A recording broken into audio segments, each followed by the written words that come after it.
جی بیٹا چلائیے گا، اگلا سوال چلائیے. میرا آپ سے یہ سوال ہے کہ میاں بیوی میں آپس میں مسئلے مسائل چل رہے ہیں 3 سال سے، وہ علیحدہ علیحدہ رہے ہیں، کوئی ان کا آپس میں لنک نہیں ہے، تو کیا یہ شرعی لحاظ سے 3 سال کی مدت میں یہ نکاح ختم ہو جاتا ہے یا برقرار رہتا ہے؟ صحیح جناب قبلہ. بسم اللہ الرحمن الرحیم، صلی اللہ علیہ حبیب محمد وعلی آلہ وصحبہ وبارک وسلم. یہ جو اس طرح سپریشن ہے نا، جدائی بغیر طلاق کے، بغیر خلا کے، صرف ایسے ہی سپریشن جو ہے کہ رہے الگ الگ رہیں، تو صرف الگ الگ رہنے سے بھلے جو ہے وہ 60 سال تک الگ الگ رہیں، یہ تو 3 سال کہہ رہی ہیں، 60 سال تک بھی الگ الگ رہیں، تو صرف الگ الگ رہنے سے خود بخود طلاق واقع نہیں ہو جاتی، خود بخود نکاح فسخ نہیں ہو جاتا.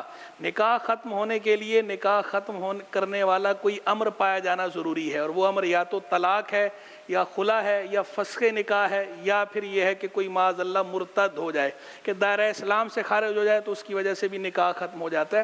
یعنی نکاح ختم کرنے والی کوئی چیز جب تک نہیں پائی جائے گی اس وقت تک نکاح ختم نہیں ہوتا. اور یہ جو اس طرح الگ الگ رہتے ہیں عام طور پر کوئی ایسی چیز پائی نہیں جا رہی ہوتی، صرف اختلافات ہوتے ہیں اور اس وجہ سے الگ الگ رہ رہے ہوتے ہیں. کوئی نہ تو زبانی ایسی بات کی ہوتی ہے طلاق یا خلا والی یا فسخ نکاح والی، نہ ہی تحریری کوئی ایسی چیز ہوتی ہے. تو صرف اس طرح رہنے سے جو بعض لوگوں کے ذہن میں یہ بات ہے، یہ مسکنسیپشن ہے کہ الگ الگ زیادہ عرصے تک رہیں تو نکاح خود بخود ٹوٹ جاتا ہے. خود بخود نکاح نہیں ٹوٹتا. بالکل صحیح، یہی ہے ٹھیک. ایلا کا بھی اس میں شامل کر دیں.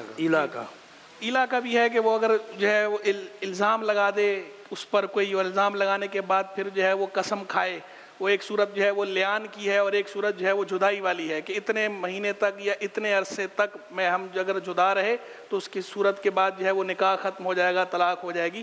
اس طرح کے الفاظ کوئی کہے تو پھر وہ بھی نکاح ختم کرنے والے امور کے اندر شامل ہوتا ہے. لیکن جیسے کہ میں نے پہلے عرض کیا کہ اس طرح نہیں کہا، جب تک نہ زبان سے کہا نہ تحریری صورت میں کہا، تو اس صورت میں نکاح ختم نہیں ہوتا.